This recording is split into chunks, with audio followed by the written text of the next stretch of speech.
जनमा तुम्हारे के ए दाई कहाँ जगले था विशु थार गे मई सेवाला ले बन देवी के कहाँ जगले था विशु थार गे मई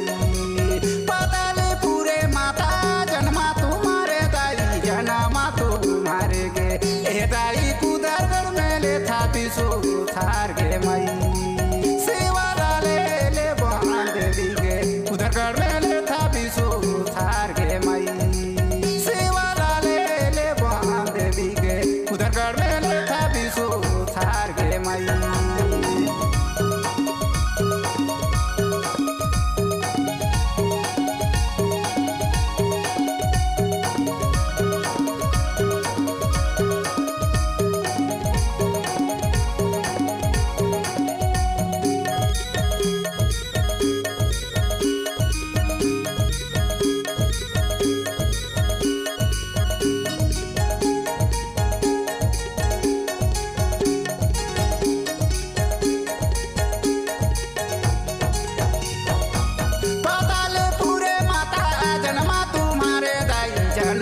तुम्हारे के ए दाई कुदरगढ़ में ले था विशु थार गे मई सेवाला ले बन देवी के कुदरगढ़ में ले था विशु थार गे मई एक महीना माता भारी आगा दाई भारी तागा गामा गे ए दाई माना सोचे दिला में विचार गे मई सेवाला ले बन देवी के मना सोचे दिला में विचार गे मई सेवाला ले बन देवी के मना सोचे दिला में विचार गे मई।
दिला में विचारे गे ए दाई कैसे मैं भारी माया गाम के मई सेवाला ले बन देवी के कैसे मैं भारी माया गाम गे मई ककरो ना माता मैं गे घोरना नहीं देखे माता बालो काटी धानो नहीं गुने गे कैसे मैं भारी माया गाम गे मई सेवाला ले बन देवी के चेरे चेरिया गो राधे गे मई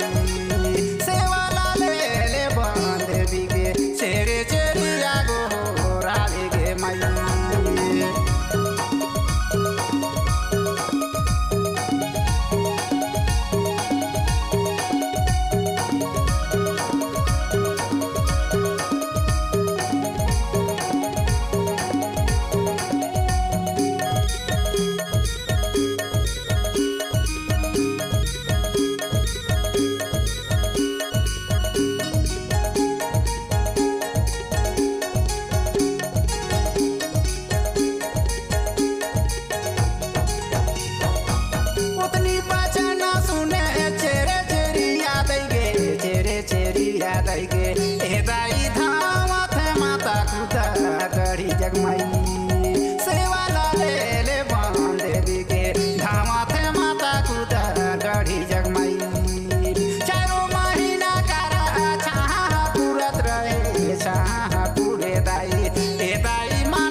शीला में विचार गे मई।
जन्म दे है बेटा तलारी का गे मई। कहाँ जगन्माता मुर्गे जन्मा तुम्हारे दाई जन्मा तुम्हारे गे ए दाई कहाँ जगले था विशु थार गे मई। सेवाला ले बन देवी गे कहाँ जगले था विशु थार गे मई। पदले पूरे माता जन्मा तुम्हारे दाई जन्मा तुम्हारे गे ए दाई